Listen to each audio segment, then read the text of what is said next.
All right. Hi, good morning, everyone. Thank you very much for joining us this morning. And thank you to all of our attendees. And thank you very much to our panelists. Michelle has unfortunately not been able to join us this morning due to a family emergency. But Haley Gulgett, our esteemed colleague, has volunteered to take up her position. And we're very, very grateful to have her here with us.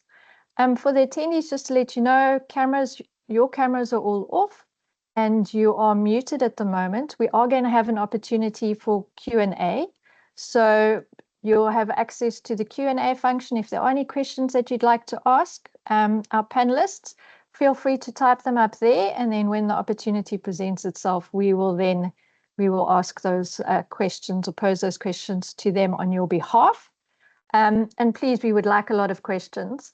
We want this to be as interactive as possible because this is an opportunity for us to share a bit of information and share our experiences and to kind of bring you into our mediation field.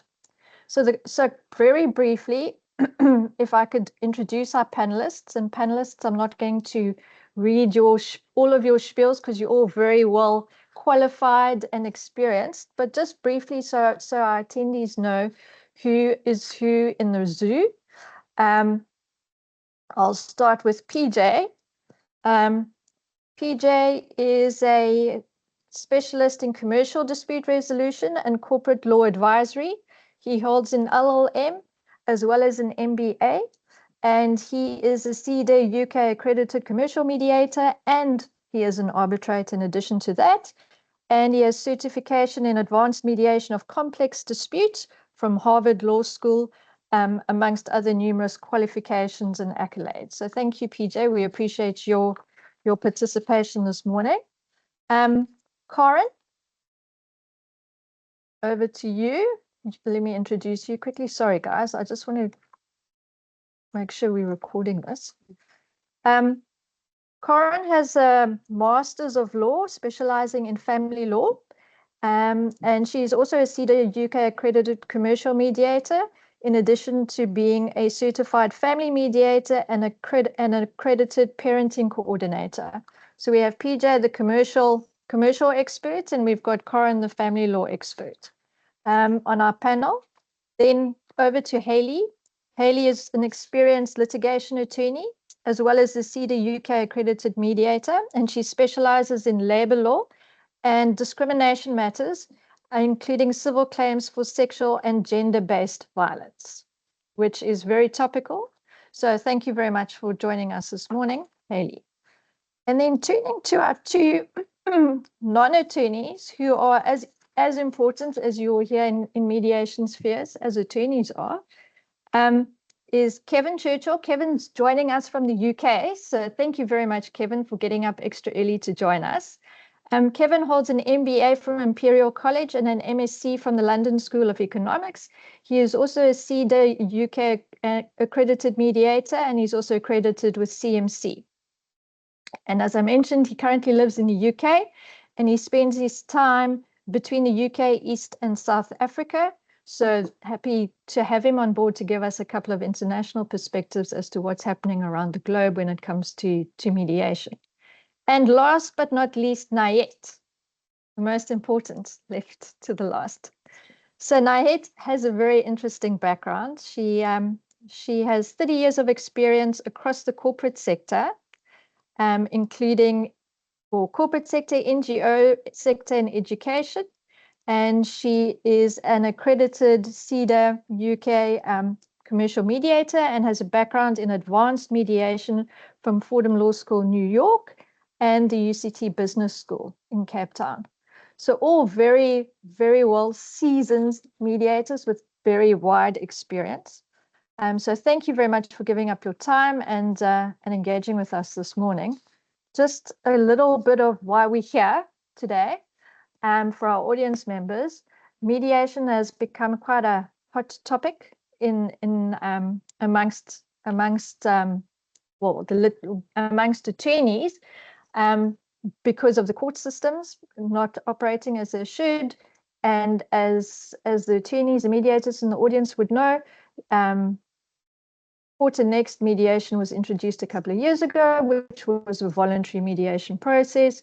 And that unfortunately didn't have the uptake as what was hoped for. And you would have read in the newspapers recently that in Gauteng, they are introducing compulsory mediation in the courts now to force parties to mediate. And the question I wanted to ask is why? Why are we having to force parties? Why are parties so reluctant to mediate? And speaking to friends and other colleagues and family, I realized that it's because people don't know what mediation is. Or they think they know what mediation is, but what they think are two different things. I mean, I practice employment law, often in the CCMA as a commissioner for conciliation, mediation, and arbitration, and I didn't know what mediation was or appreciate what mediation was until I actually studied it. So the idea of today is to give everyone access to seasoned mediators to explain your experiences, explain to our audience what mediation actually is, and how it could potentially benefit them, not just in the litigation space, but in other dispute areas. So thank you for joining. And I'm going to kick off with a question, the most important question to get us going. And I think, PJ, I'm going to direct that one to you. But from there on, please, panelists, feel free to jump in and add anything that you feel would be appropriate or beneficial to our members or to our audience members. So the first question to start off is, what is mediation? Thanks, Justine. Distilled to its essence, I consider the concept to really be a facilitated discussion amongst two disputants where they've been unable through either negotiation by themselves or discussion by themselves to make any headway. And what it does is effectively it introduces the parties to a methodology of discussion, which many of us in the industry call peeling the onion, to effectively get down to the real issues as to what is causing the dispute between the parties. And that's done in a safe space with an impartial, trained mediator who will tease out the issues as to what is actually the essence of the dispute. Because often one can find, let's say two people are fighting about an orange, you might find that the one party, when you get right down to the nub of it, one party would be satisfied with the peel and the other with the contents. Now that's something that you're never going to get in a courtroom environment. So that's the kind of thing when a facilitated discussion is held, you can get right down to the nuts and bolts of what it is, and you can ultimately facilitate a resolution of the disputes. So that, in a nutshell, is how I see mediation. Would anyone like to add to that? Is there anyone that would like to add? I want to add, one of the things that we often say as mediators is that we are neutral or impartial. And I think that doesn't mean that we just sit there. What it means is we advocate for both parties with equal intensity. So we are impartial in the sense that we are on the sides of both parties to the resolution of the matter. Can I ask? Sorry, Kevin. Yes. Sorry, Justine. Yeah, I think just to add to that, I think, the mediator brings a set of skills and also a set of principles into the mediation process, as described by PJ and Nayet, to those skills being perhaps empathy and rapport and listening skills, and also an ability to intrapersonal sort of skills to deal with any sort of emotion that invariably is in the room, and also a set of principles that include things like confidentiality and voluntariness, because the parties have sort of invited you into their situation, as a mediator, voluntarily, to help them, as PJ said, sort of oil the wheels to that disagreement or dispute that they haven't been able to resolve themselves to their own satisfaction. And I'd like to just touch on what PJ said, or ask PJ to elaborate. You mentioned that it's a safe space within which to discuss this. Now, as an attorney, a mediator, I know what that means, but as an attorney, I'm like, is there ever such a thing as a safe space? Okay, So let me unpack that. What I mean by that is many of our listeners will be familiar with the term without prejudice. So that's effectively what I mean by that, is you are able to openly discuss in a confidential side meeting with the mediator whatever you wish. The mediator will only convey to the other team what you authorize to be conveyed. That's the first thing I mean. The second thing I mean is that anything discussed, even in joint meetings with both parties, nothing you say can and will be used against you. That's really the nub of it, is this is a place to explore without prejudice potential solutions which you're not going to find in court papers later. The mediator generally in the mediation agreement will have the parties agree that he can or she can never be subpoenaed to court to give evidence about what happened at the mediation. It's completely divorced from any possible litigation that may follow if the matter is not settled. That's really what I mean. yes, Corinne.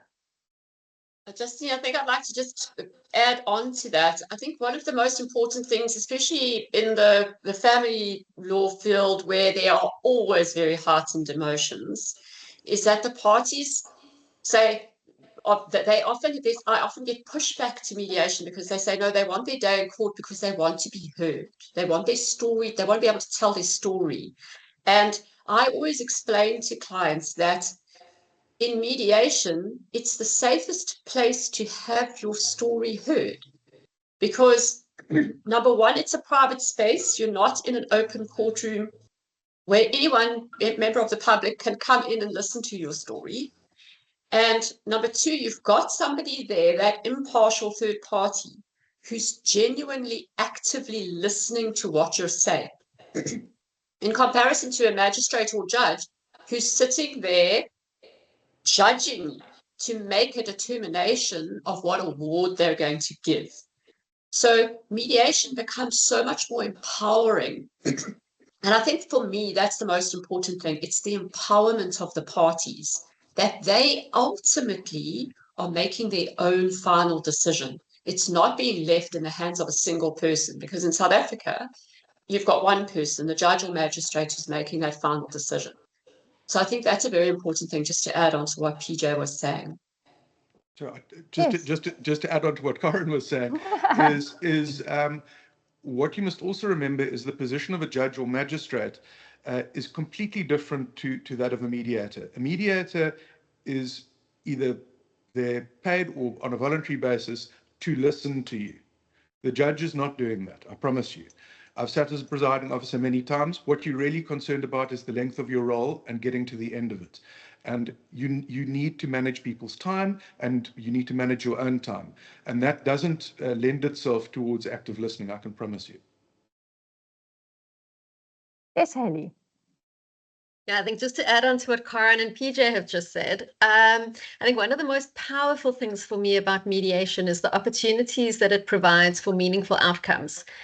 Outcomes that not only the parties have control over reaching, but it enables parties to engage in creative and free thinking about what outcomes can possibly be in a way that litigation doesn't lend itself to. And certainly, magistrates being creatures of statutes and judges also often feeling bound to make certain awards and not feeling empowered to make others.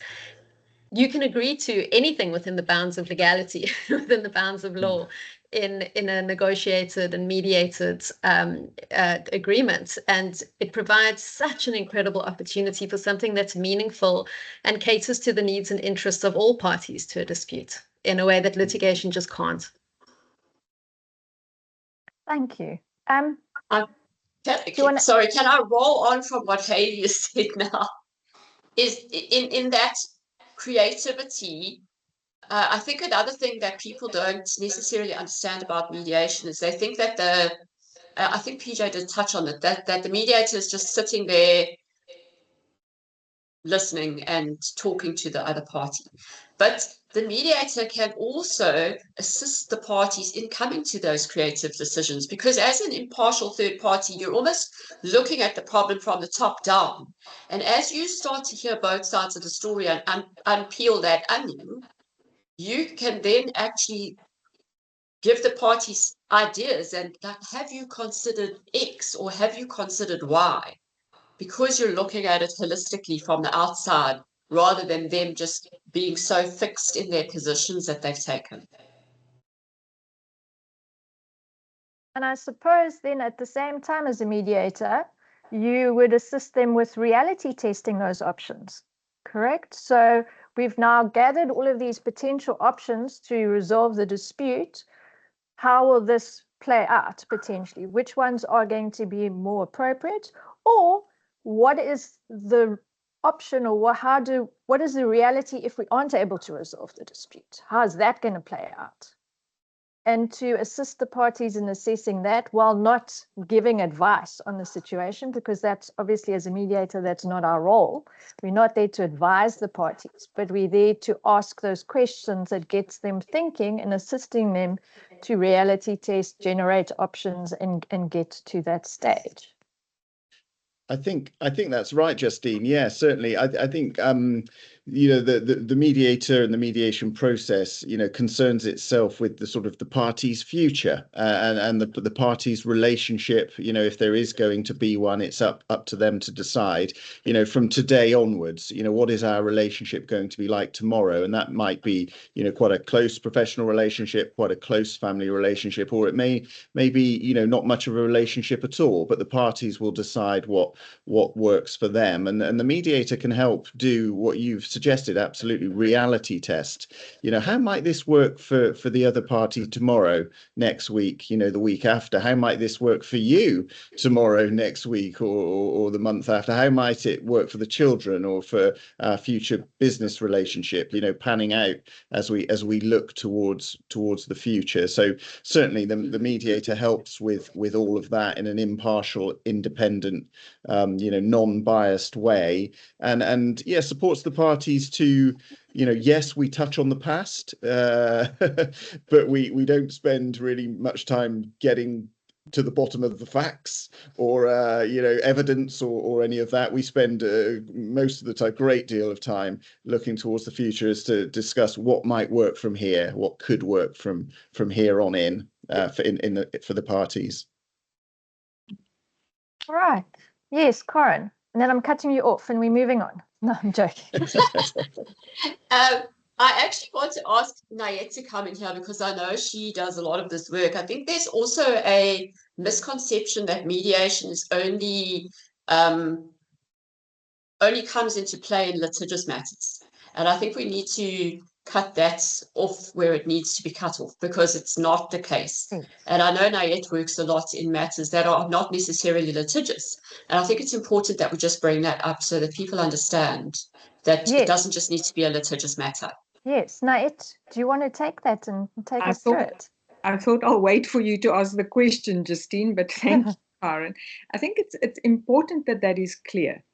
You don't necessarily need a mediator only when there's conflict. I work a lot in the startup space. I work with founders globally. And a lot of the work I do is, what are your potential fault lines?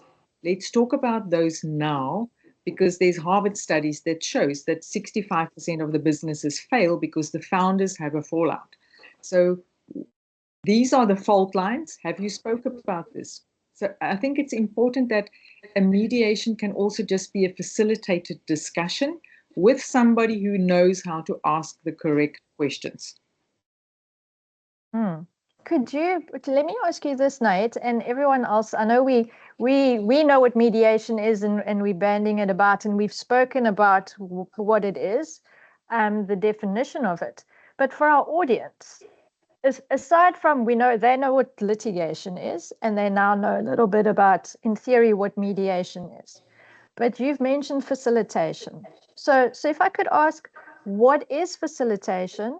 And where does facilitation and negotiation and arbitration fit into that? Because those are as part of the ADR, alternative dispute resolution mechanisms that we are taught and we hear about. If Michelle was here, she would be saying, no, it's not alternative dispute, it's appropriate dispute resolution, which I think is far more, exactly, it speaks to really what that is. It's about resolving disputes and finding what is the dispute, how is it best dealt with. But just for our audience so that they can have a little bit of a comparison to know what are the appropriate dispute resolution mechanisms available to them. So you've mentioned facilitation. What would that look like? I think for me, if we take it as a chain with litigation at the end, then facilitation would be at the beginning. We know we want to communicate better. We have an aversion to the word conflict. We are struggling to either find the time to have the proper conversation, or we're not sure what we don't know or what we could be missing. So we get in a facilitator when it's friendly and people are there and they want to resolve it. And the workplace facilitation is lovely if you have a small group or team that are arguing and you know there's something about the culture in the team that's not working or the culture in the organization. So for me, facilitation comes when it's not troubled yet, or it's troubled on a very small scale. The next step would be mediation, where it's a more structured process, where you sign an agreement, where people know, okay, this is, I wouldn't say more serious, but this is a little bit further down the scale because I'm angry. There are things that I want to get off my chest, my needs are not being heard. And the mediation process, I think one of the things is that it's as an agreement that you sign, it is more structured and the outcomes are then tabled. In a facilitation, I often also, it's like almost a relationship by objectives, where there are also objectives that people have to stick to. But that would be my definition of the difference between facilitation and mediation. Okay, and then arbitration and negotiation? I'll hand that over to somebody else in the panel. You're the arbitrator. I know PJ is an arbitrator. I don't know if you want to take that, PJ. Kevin as well. Sure. Do you want to? Okay, well, perhaps I'll kick off and Kevin can add to it. Arbitration is just a private court case. We've got a problem with our court rolls. We've got a problem, parties may have a problem with confidentiality. As you said earlier, anybody can come and listen to a court case. So very often parties who want to keep matters private and enjoy a more speedy resolution to their matters will go the arbitration route. What that will involve is the appointment of an arbitrator, the hiring of a venue, the private arrangement for transcribers, and you will then agree in an arbitration agreement the timelines for the exchange of pleadings, very much the way one would do it in a court scenario. You would agree the rules. Many people would agree either the arbitration foundation rules or the high court rules. Essentially, what one must understand, though, is because it's a private court case, you're paying for everybody, you're paying for the judge. Known in this case, obviously, as the arbitrator. So it's very popular, but it's popular probably for the two reasons that I say. One is because you can, if you look at the state of our court rolls at the moment, if you issued a summons today and you went through all the processes and you had all the pleadings were closed, let's say in 6 months' time, your first court date in Gauteng would be in 2030. So that tells you that businessmen and people like that or involved in disputes can't wait 5 years for matters to be resolved.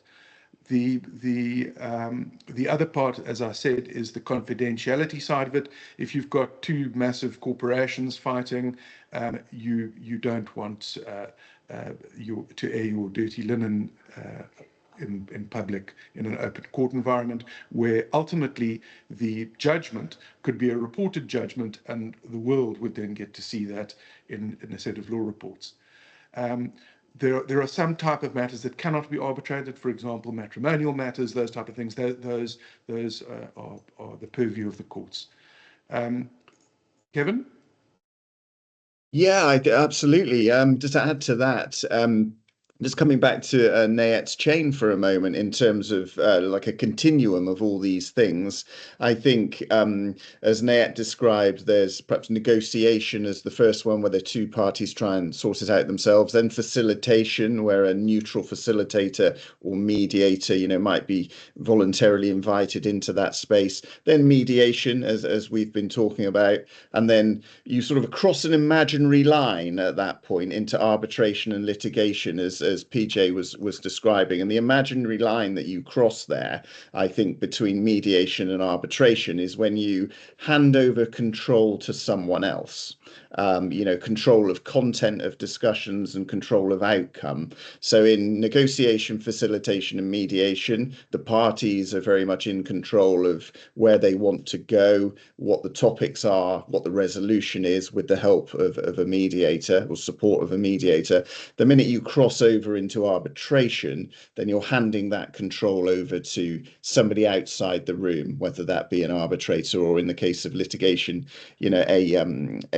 a judge. So they all have their space. They all have their place. Certainly arbitration and litigation has its place. Facilitation and negotiation, facilitation and mediation has its place.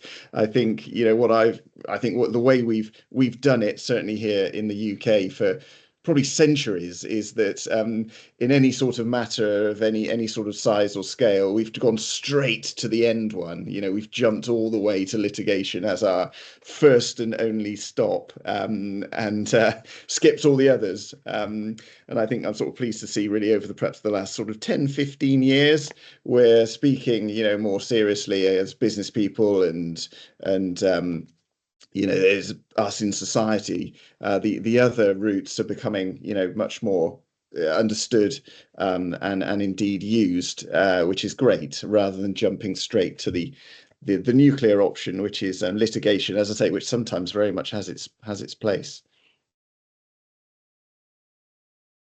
Yes, Corin. I think I'd just like to add to that in respect of the negotiation perspective. So in family law matters, I so often have new clients come to me and I say, well, I'd like to propose that you and your partner go to mediation first. And they say, oh, no, I've been to mediation. Okay, who did you go to? And then it's most of the time is they've been to the office of the other party's attorney, and that attorney has supposedly mediated. And so just to explain, that is not mediation. That could be called a negotiation, but there's a distinct power imbalance there because one of the parties is legally represented and the other is not. And the parties need to understand that if you go to the offices of one of your attorneys, that attorney is acting for the party who's paying their bill. They're not acting impartially, and they can never be considered impartial. Even if they want to say, oh, I was always impartial and I was always fair, they are not impartial. They're being paid by somebody to represent them. So I think we need to be very clear on that. You can have negotiations take place where there is an impartial third party, or where both the parties come around a table in what we call a round table discussion, and they're both legally represented. That's a negotiation. But it's not a mediation. Until there's an impartial third party sitting in the room with the parties, it's negotiation and not mediation. I think that's an important point just to make the distinction. Thanks, Corin. And PJ, you wanted to add to that? Yes, just with regards to the negotiation concept. Again, every lawyer I've come across thinks that they're a negotiator. No, that is not true. The arguing your point doesn't make you a negotiator. there are formal negotiation skills required in order to have any hope of a successful outcome of a negotiation. Just arguing the toss is not negotiation. And that's what I often find happens in those roundtable meetings. And I'm a great advocate of training in all of the disciplines. So I consider, as a dispute resolution lawyer, I have a quiver, and my arrows are negotiation, mediation, facilitation, arbitration, or litigation. And I go with Michelle Posman's view that it's appropriate dispute resolution. I choose which is necessary. But I think it is responsible for us as lawyers and those who want to be involved in this process to get appropriate training in each of those things. Otherwise, you're just somebody who's caught onto a catchphrase and you're going to try your luck. And that's not honest to your clients, and it's not honest to your opponents. It's just something, it's a bugbear that I have when I agree with Corin. You hear, we've tried to mediate, that hasn't worked. And you ask, well, who was the mediator? And you hear it was an untrained person who thinks they have skills that they don't have. And that's problematic for me.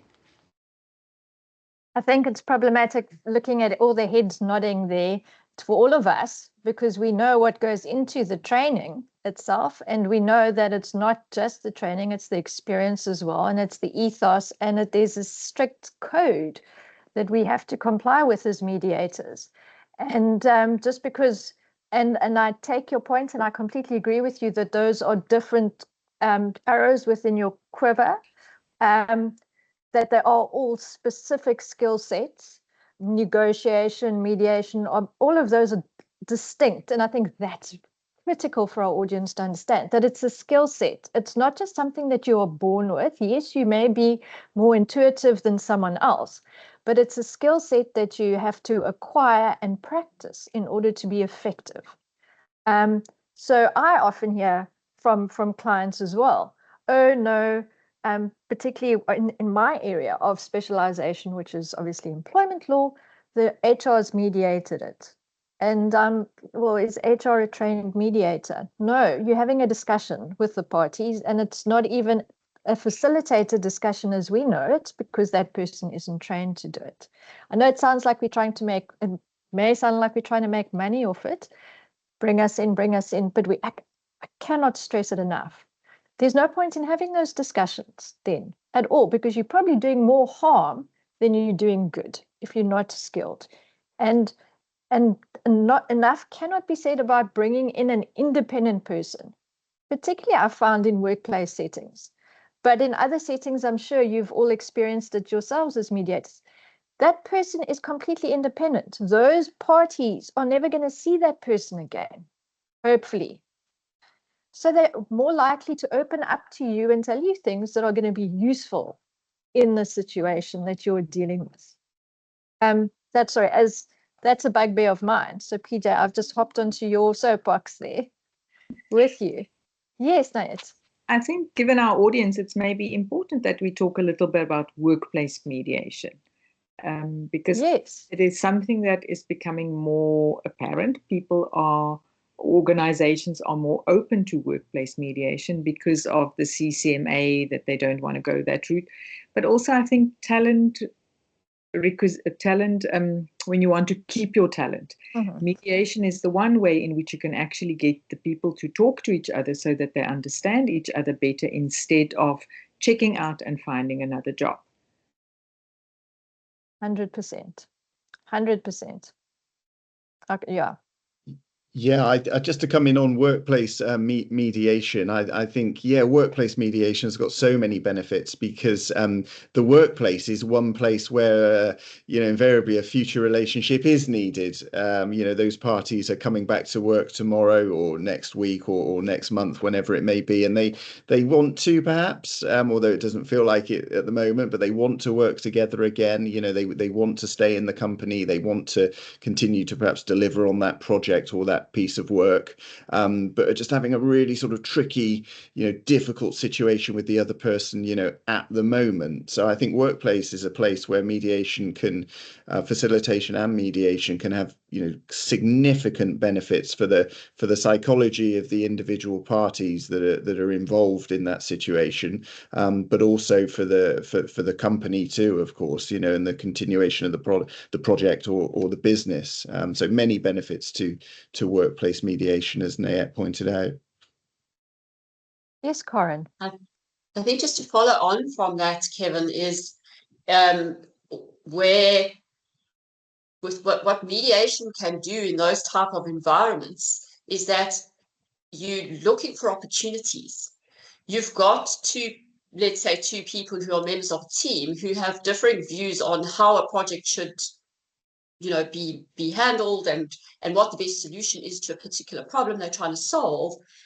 And when you can get them into a room to discuss those things, you can find those creative solutions where one of the parties doesn't feel like they're being undermined or undervalued or anything like that, but where they can find ways to actually enhance each other, where our diversity becomes so important and we can embrace that diversity, going forward in a better, improved relationship. I think that's so important in especially workplace type environments where there's teams where they're having a kind of dispute.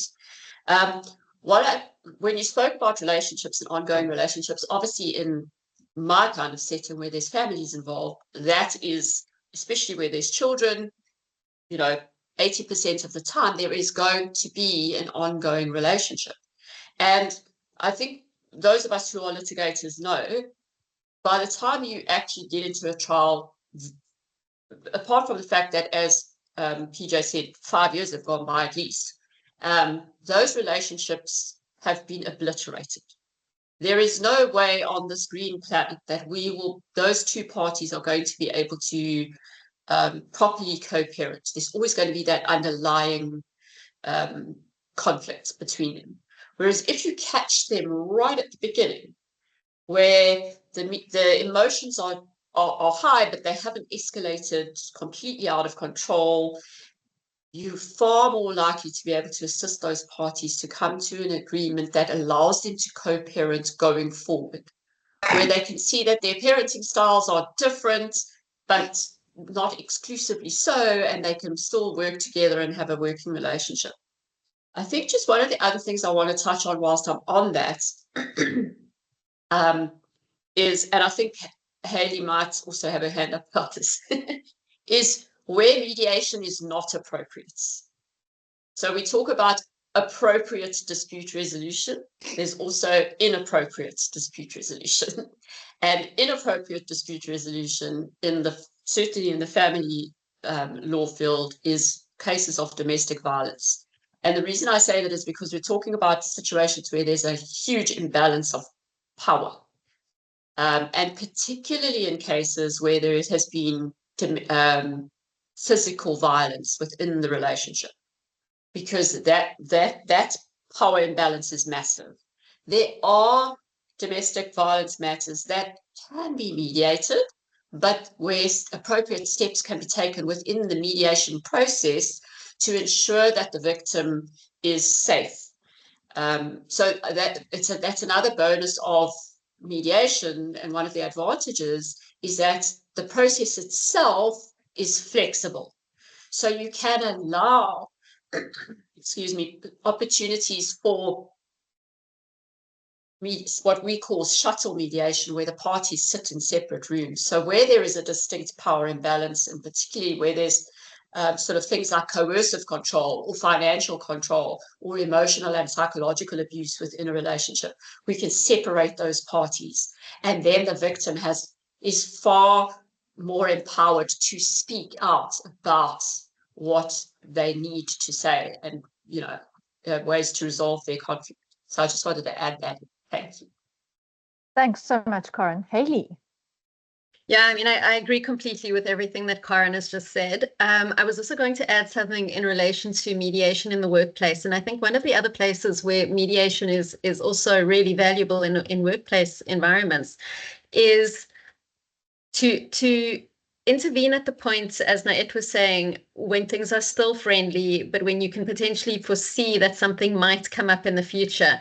And particularly before something gets, I'm going to say, misdiagnosed as either a poor performance issue that needs to be performance managed or escalates to a point of potential misconduct and disciplinary hearings. And I think if we can intervene earlier, we will save relationships within workplaces. We can enhance productivity, enhance the morale of teams. And I think it's incredibly valuable in that space. PJ. I call what Haley's just described as demining. So that the mines are laid, and before you walk through the minefield and blow yourself up, you send in a team to clear the mines up. That's the proactive mediation in the workplace. Yes, that's an awesome analogy. And sometimes it does quite feel like you're tramping on mines, doesn't it, in those situations? But can I ask the panel, I mean, we've been speaking about mediation sounds fantastic. We've touched on when mediation isn't appropriate, I know in Corin's situation, and there are some other areas where you actually do want to litigate because you want to set precedent. Haley, you will know that, and PJ as well. You may need to have a court decision. But let me ask you this: when should you be mediating? When should you start a mediation process? For our audience members, if they're in a situation, when is appropriate to say, okay, we now need to mediate it? Is it, and we all know as litigators that how many matters are settled on the steps of the court, right? And I always think, well, and I think the rest of you who've sat listening to matters, you're like, damn, if only these parties had dealt with this right at the beginning, we could have all saved time and costs and all of that. So when is the time for the parties, in whatever the nature of the dispute is, to say, we've touched on workplace disputes, we know sooner rather than later, but for other matters, when do we start mediating? Yes, PJ. So in my practice, it's a purely commercial practice. So either when I receive a letter of demand on behalf of the client or issue a letter of demand, in that first letter, I preface the fact that we have Rule 41A of our High Court rules, which requires parties to consider at every juncture of the litigation whether mediation is better placed than continuing with the litigation. So I always try at the very beginning to move a dispute into mediation, and I do it for selfish reasons.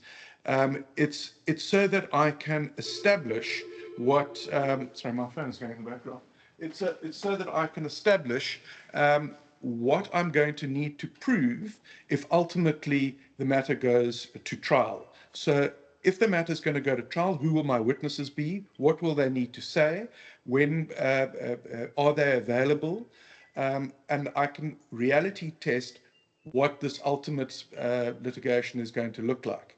And then even if the mediation itself doesn't result in an agreement between the parties, at least everybody will know upfront how long this is going to take, what it's going to cost, who's going to have to testify, and what's going to be involved in this. Because I find that many litigants check out of their own matters once they've handed it over to their attorneys. They've almost abdicated responsibility for thinking about their matter. And then in 5 years' time, after spending millions of rand, because that's what litigation costs, it's not hundreds of thousands, it's millions, they then are upset with what it's cost. They're upset with the possible outcomes that can come out of litigation. They haven't had the process explained to them properly, that there's appeal after appeal after appeal. So I say right at the beginning is the appropriate time, and then at each inflection point, when you receive the summons, when you receive the plea, when you are commencing discovery process, when you're preparing for trial, at each of those inflection points, mediation needs to be considered. So touching on what you've said there and the use of mediation in those various points, is there such a thing as an unsuccessful mediation or a wasted mediation then? Because as mediators, we think a mediation is successful or the goal of the mediation is always to try and help the parties resolve the dispute, whatever that dispute may be. But it sounds like there are a mediation can still be successful even if the dispute isn't resolved. Yeah, so there was actually some studies done in Australia, I think it was, that says that something like 40% of mediations are resolved on the day, and many are resolved within 14 to 20 days after that. And that's because the parties go away from a so-called failed mediation and think about what's been said. How much is this going to cost? Do they really want to put this kind of money into a gamble?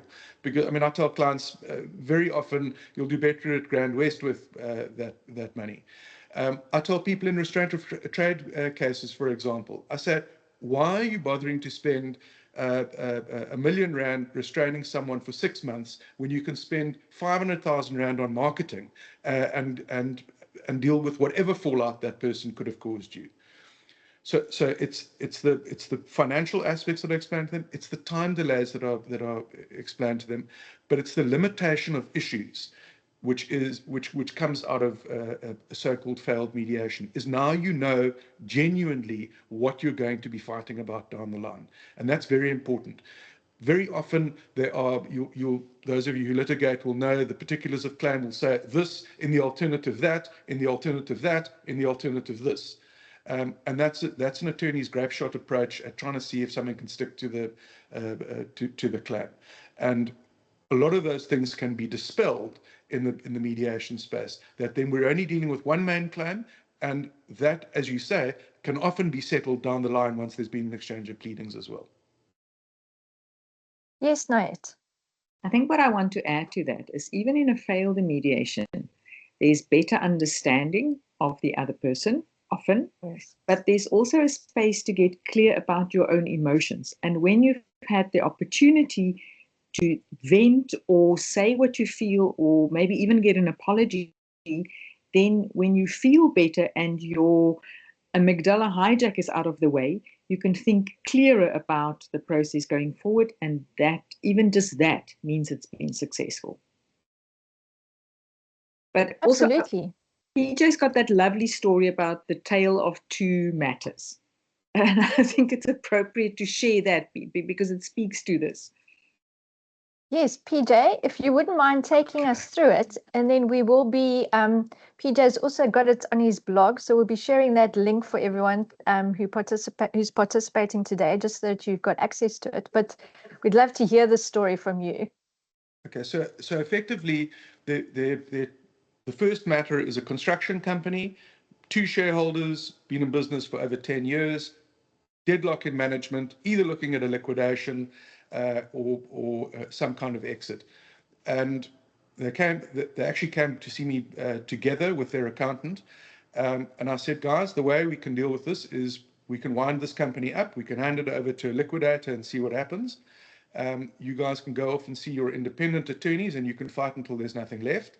And they said, no, they didn't want to do that. They actually both wanted to continue in their own construction companies, split the business, split the assets, and maybe even in future refer work to each other. And over a period of time, myself and the accountant co-mediated the matter, him, the accountant on the financial side, me on the commercials. And I think it cost just shy of 100,000 Rand, and the 2 parties went off. I won't say it wasn't without some raised voices at times, but ultimately they went off spending 50,000 Rand approximately each, and they're happy. They trade with each other today still, no problems. As I say, once they've got over that initial irritation with each other, let's put it that way. The other matter was also a company not in the construction space, but in the textile space. 2 partners, one who'd been brought on and earned his shares through sweat equity, and the founder who didn't believe ultimately that he should ever have to compensate for the sweat equity. The sweat equity partner felt that he'd been his stature had been diminished, and he wanted out. Well, they got into a fight that I can only describe as an internecine fight between 2 warring parties. That The last stop, I'd suggested mediation. Neither wanted that. They wanted so-called blood on the ceilings. Last check, we were at about 1.2, 1.3 million. We're nowhere near the resolution of it. We will probably only get to court in about 3 years' time, and I'll be surprised if there's even a company left at that stage. The staff are some of the staff side with the one shareholder, some of the staff side with the other shareholder. It's just dysfunctional. The bankers are concerned because, you know, when the overdraft is large and the sureties and management are fighting, the banks get concerned. So when the overdraft comes up for review, I'm not sure that that's going to be extended. It's just an object lesson in why litigation in those type of scenarios is counterproductive. And if you look, they've paid already more than 10 times that of the construction client, and they're nowhere further down the line. In fact, as I think it was Haley or Corin said, that they are now so angry with each other that settlement is becoming less and less possible. And ultimately, it's going to be the win-lose outcome that only a judge can give at the end of the day. And I'll be surprised if there's not a liquidation before that, where they will both land up getting nothing and be on the hook for the overdraft. Thanks. That touched on so many things that we've been discussing this morning. The emotion, Nate, clearing the emotion out of the way so you can focus, having space to be creative, to find a solution, preserving future relationships, as well as cost savings. So thanks for sharing that, PJ. It's on point for all of us. If I can ask, we are going to be running out of time shortly, so we've been having a super conversation, but if I can just ask for the benefit of our audience, in your particular areas of practice, if you could share a story or two, PJ's shared one now, but just where mediation could be used, or the skills of a mediator, whether it's in a facilitation phase or something like that, where that would be useful or where you've used it effectively, and the benefits that you have seen from flowing from that intervention. If you wouldn't mind, obviously confidentiality and all of those things that we all know, so details will obviously be limited, but just so our audience members can get a sense of, okay, it's not just in litigation or to avoid litigation. As Nate indicated, it can be done with startups right at the start out, so that I can facilitate discussions so that we aren't in dispute later on. And Corin's spoken about the family relationships, but there are so many other fields or areas where that can be used, I think, and some that we don't even think about. My whole thing, my eye opener was when I read what Bonnie or Don had suggested, that you actually bring a mediator in, and I know PJ, you mentioned that is what you do as well in negotiations, where you bring in a mediator. You wouldn't think of having a mediator because there's no dispute per se, right? We're not settling anything. We're actually creating something. Where you bring a mediator in who is impartial, who's got no one's interests at heart other than resolving or getting to an amicable resolution or an agreed resolution. You bring a mediator in to assist the parties with negotiation. So that, where else can audience members utilize those skills or mediation? If you have examples. Yes, Kevin. Yeah, I've got a workplace example that I think is pertinent. I mean, one particular workplace example I'm thinking of was last year in a university setting between basically a doctor of academia and a professor of academia. They worked together, and you know, as Nayette described, I think sometimes you know, when does one sort of bring a mediator in? I think, you know, as soon as that first call to HR comes in, you know, in a workplace setting, is a good time to, you know, as for perhaps HR colleagues to suggest to a party, would you like an independent, you know, impartial chat with a facilitator or a mediator? And, you know, if each of those parties agree, then that would be, you know, the sort of moment to, you know, ask them to get in touch, or ask the mediator to get in touch with each of them. But this particular example was around where there was even a sort of, there was a non-alignment of what the situation actually was.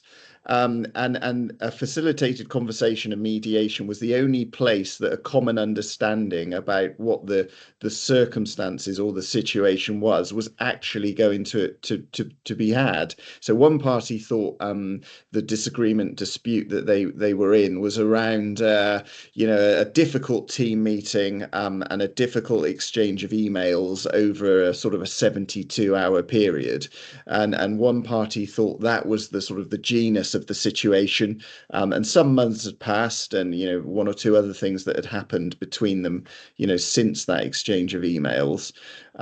The other party, when speaking to them, you know, sort of independently, individually and privately, revealed the situation from their perspective was sort of 2.5, 3 years long, and had started from the moment the other party had joined the team, and you know, things had started to go sort of off the rails a little bit, you know, at that point. So, you know, right from the off there's a completely different understanding, interpretation, you know, about what even the situation is, or what even the circumstances of the disagreement or dispute is. And mediation, the individual meetings and the mediator, the joint meeting that we went forward with, you know, was the only place that some of that was going to be revealed, and was the only place where some of those matters from 2-3 years ago can be tabled and discussed. Was the only place where matters, you know, around the 72 hours of the team meeting and the exchange of meetings was going to be discussed, and indeed was the only place where the you know, the most recent 9 months, you know, since the situation was going to be discussed. So yeah, I think that's an example of you know, where, you know, mediation, facilitation and mediation lends itself perfectly to that situation. There was no grievance started by either party at the time. That probably would have been the, you know, the procedural, you know, perhaps more natural next step, but it hadn't started yet. And I think each party, you know, was pleased that it hadn't, and each party was pleased that they'd had this opportunity to have that very early-ish, 9 months is still a heck of a long time, but pre-grievance discussion, and managed to work through those issues. Took about 3.5 hours joint meeting, managed to move a great deal on. You know, I'm pleased to say each of them are working on their research areas in the university, you know, to this day. So yeah, all round, I think, successful outcome for the parties. Thanks, Kevin. Is there anyone else that would like to put it forward anything? Your experience where either, you know, yes, Corin. I think I just wanted to make a point of, you know, we talk about failed mediation. Sometimes as a mediator, when the parties walk away and there's no settlement agreements and they haven't resolved the issue, we think it's failed. And I know I personally take it on and go, sure, what could I have done differently? What if I, you know, should I have done this or should I have done that? Or, you know, I had a matter where it was very acrimonious. The parties had been divorced for quite some time. They had a parenting plan in place. There was one child involved, and when it was initially presented to me to mediate, it appeared that the dad was the problem, but ultimately what came out of it was that they had very different parenting styles, and that mom was in a new relationship, and the new partner was in fact the person that had the issue with the dad. So I was trying to navigate all of those things. At the end of it, they didn't come to an agreement, although there had been a lot of concessions. So I kind of left it thinking, well, I helped them a bit because at least there were some concessions, but I really haven't been able to resolve it because we haven't been able to do an amended parenting plan, which is what they both had wanted. 3 years later, they contacted me to say, we need to re-amend our parenting plan that we did with you last time. And I was like, what parenting plan? Because we didn't. But they had. It was, I think it was Kevin who mentioned that, or PJ who mentioned that so many mediations actually get resolved after the mediation. The parties settle after the mediation. And I think it's quite a high percentage that this was one of those examples. They had literally gone from the mediation and had then reached an agreement on their own without lawyers, without going to court or anything like that. And then 3 years later, they had seen the value in the mediation. And although there wasn't even a dispute at that time, they had already agreed. And I said to them, you don't actually need mediation. You've already agreed. Let me just draft the new parenting plan for you. So I think the other thing about mediation is that people are learning skills during the mediation process that they may not have, better ways of communication, because what we're really doing is we're resolving conflicts. That's what we're doing. And when we're resolving conflict, you're empowering people to listen rather, to listen to hear rather than to listen to respond. You're empowering people on how to read body language and all those type of skills that we have. We actually end up imparting them to the parties when we've spent a few hours with them in the room. And so it helps them to navigate conflicts further down the line. And I think that for me as a mediator it empowers me and makes me feel so much happier about the process that I'm actually passing it forward, if you would. So I suppose that leads on to another question that I've been wanting to ask, and from personal experience, I know it to be true, but that may just be for me. Is conflict always bad?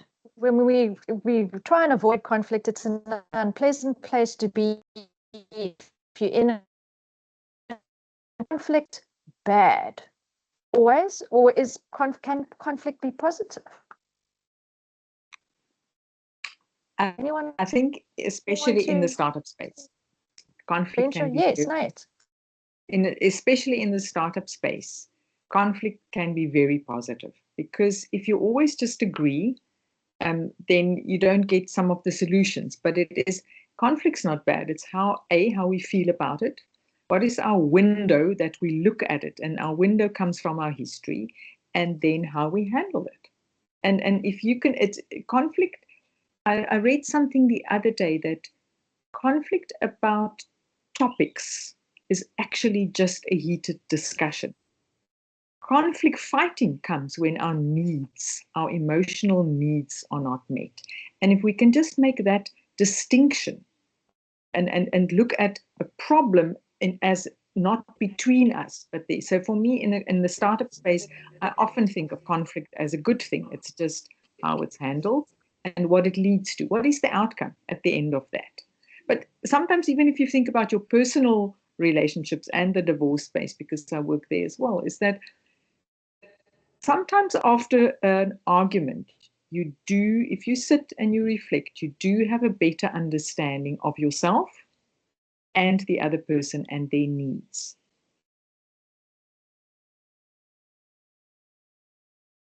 Yes, PJ.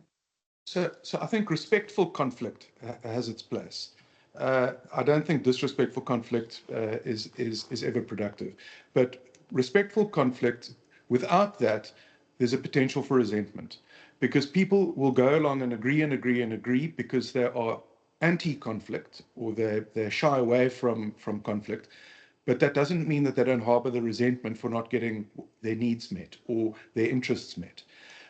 So I think it is important, and I agree with Nate, especially in the startup phase of a company, and you're putting together the shareholders agreements and things like that. That's the chance if you shy away, you're going to be resentful later. So you need to, in a mature and respectful manner, say what you want, and you need to be comfortable with that. And if you don't understand what you want, you need to take advice on what is required and what is usual in the circumstances. And that's the environment where I think a mediator in that startup space is very, very important to help you ultimately achieve what perhaps you didn't even know that you were trying to achieve through the process. So I think it's very useful. Thanks.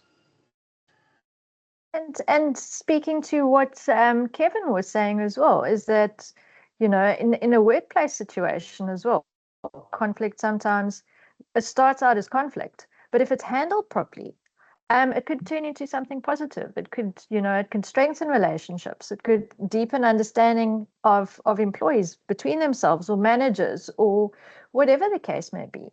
And that's something that I know a lot of you are involved in as well, is those relationship building exercises, or where you go in and you assist with building relationships or restoring relationships within businesses, within teams, between managers. I don't know if anyone would like to just briefly explain what that entails, those of you that are involved with it.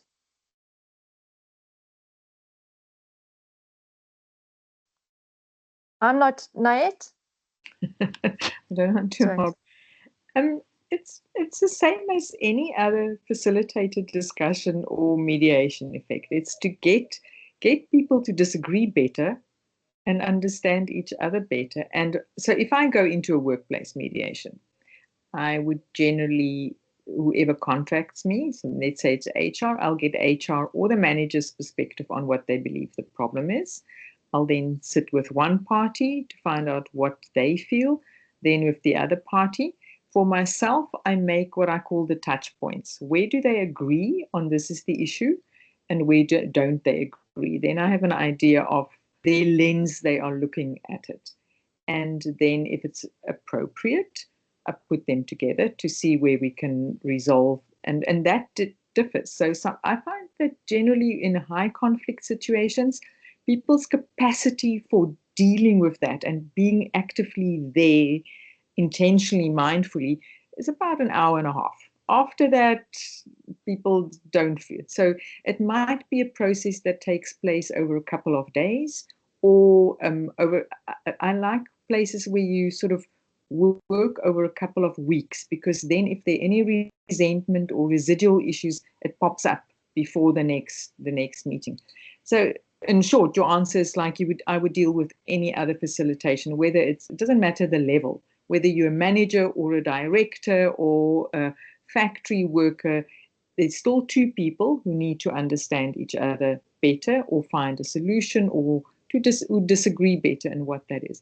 Justine, shall we ask the audience if they have any questions? We have opened the chat. I mean the Q&A. At this stage, no one has posted any questions. Either we're very good at explaining or they've all fallen asleep. I don't know. But I have one or two questions that I would still like to ask. If none of our audience members have questions, I would just like I'll use their time to ask one or two questions while I've got you all as a captive audience, if you don't mind. The one thing that I would like to ask is, we know, Kevin, you practicing in various parts of Africa and in the UK. I know, PJ, you've got a lot of experience as well, or in practicing outside of South Africa. Nayet as well. If you could just take us through the differences and the similarities that you are experiencing, and how South Africa kind of stacks up when it comes to mediation and, you know, in different countries. Yeah, thanks, Justine. Shall I have a go at answering that one? Yeah. Okay, great, thanks. Yeah, I think as we've alluded to, this morning, I think Yeah, conflict is sort of culturally and contextually specific. So I think, you know, human beings are all sort of individual, you know, people living and working in their own sort of cultural context and professional context and social context. And I think as such, you know, conflict is contextual too. And I've done one or two mediations in Kenya. One that springs to mind was a particular sort of land inheritance matter between two parties, and how it was very different to what I'm used to here in the UK. Is that that particular dispute in Kenya, party one, there were in effect 18 family members that arrived at the mediation with party one, and who were involved, very much involved, and in the room and in the discussion of that mediation. And party two, which was also the members of the same extended family, there were 3 or 4 members of the family supporting party two. So that mediation took place in a particular, you know, social and cultural setting, with many more parties than one would ever see here in the UK attending. And yeah, the mediation progressed, you know, throughout the morning, went into the afternoon, and you know, made significant progress. I wouldn't say it sort of settled on the day. It was much more complicated than that, but certainly made progress on the day. And as PJ alluded to, you know, settled soon after in the coming days and weeks and months. You know, that followed. So yeah, that's an example where you know, from just my experience in Kenya is different to you know, mediating perhaps in the UK. Sorry, and Kevin, was that court annexed mediation? That particular case was court annexed mediation, yes. The case there, the matter had gone to court. It had been in court for, I think, a number of years, and Kenya had adopted a court annexed mediation program, I think in 2021, around that time, and that matter did get referred from the court annexed mediation program. Yeah. Okay, thanks. I know, PJ, you wanted to add? Yeah, this is more of a warning to mediators than anything else. But I suppose to parties involved in negotiations, I do a lot of work in the Middle East, and both negotiation and mediation work there. And understanding the culture of the people that you're dealing with and the parties that you're dealing with is so super important. I can't even begin to explain. You can make a faux pas on day one, minute one, and that will be the end of your mediation. Everyone will sit respectively listening to you, but it will go nowhere.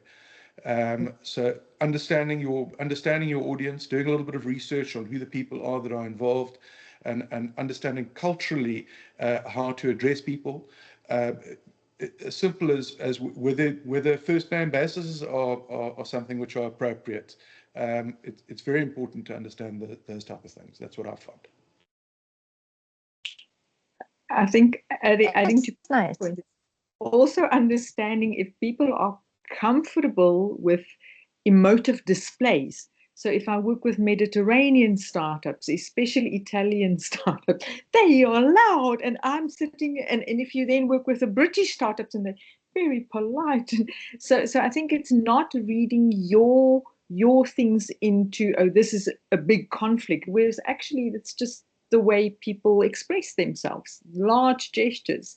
And sweet, that's the one thing. The second thing that I find is in many European countries, mediation are, more people are aware of it, more people are using it. In South Africa, we're not there yet. But they very often mediation is the first choice for people to go to, use, speak about positively. And I hope we get there soon.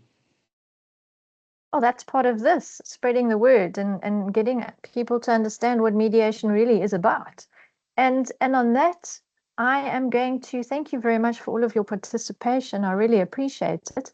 And I'm going to pose one final question to you, just to, in summary of our discussion today, and then bid everyone adieu. But what do you want some people to know about mediation? You specifically, what do you want our audience to know about mediation? What would you like them to leave this meeting or this discussion with? Yes. That it's an option. Sorry, hang on. PJ first. You were quicker on the draw than Kevin. Sorry. That it's an option. That's what I'd like them to know. Okay. Kevin? Yeah, I think that it really can bring you peace of mind. All right. Corin? I'd like them to know that it's empowering. You get to make the final decision yourself.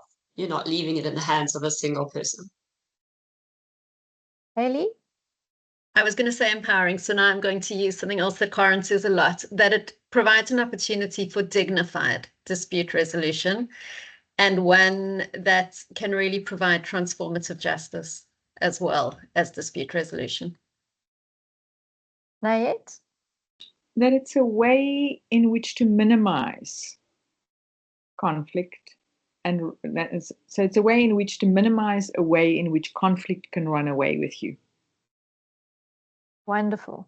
Thank you so very much for your time. Would anyone, anything in closing that you would like to say before I shut off the cameras and kick you out? Just thank you for hosting this, Justine. We need more of these discussions. And just thank you for hosting it. No, it's a great pleasure, and I hope we get together again and do another one so that we can spread the word. And as PJ said, it's an option. And so everyone needs to understand what their options are to make informed decisions, right? And if your attorney is not suggesting it, then perhaps you should be asking your attorney, is this something that we should be considering? If you're in that dispute, your attorney can tell you yay or nay, but don't be silent. Participate, perhaps. Ask that. Thanks so much for everyone. Thank you very much to our panel. Thank you very much to our audience members who joined us. And we will be posting a link to PJ's wonderful article about the tale of two matters, which illustrates a lot of what we were talking about. And I hope to be hosting another one with you shortly, so that we can educate and spread word again. Thank you, guys. Thanks so much for your time. All right. Thank you. Bye-bye. Thanks, everyone. Bye. Bye. Bye.